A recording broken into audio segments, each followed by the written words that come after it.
రామ్ చరణ్ అంటే నేను రామ్ చరణ్ ఉన్నప్పుడు నేను పుట్టినప్పుడు నేను ఇంటర్ ఎప్పుడు చదువుతున్నాను.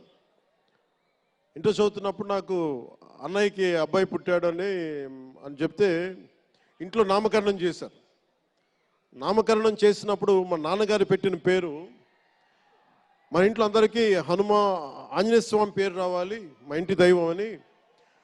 రామ్ చరణ్కి రాముడి చరణాల దగ్గర ఉండేవాడు ఎవడో హనుమంతులు, ఆంజనేయ స్వామి.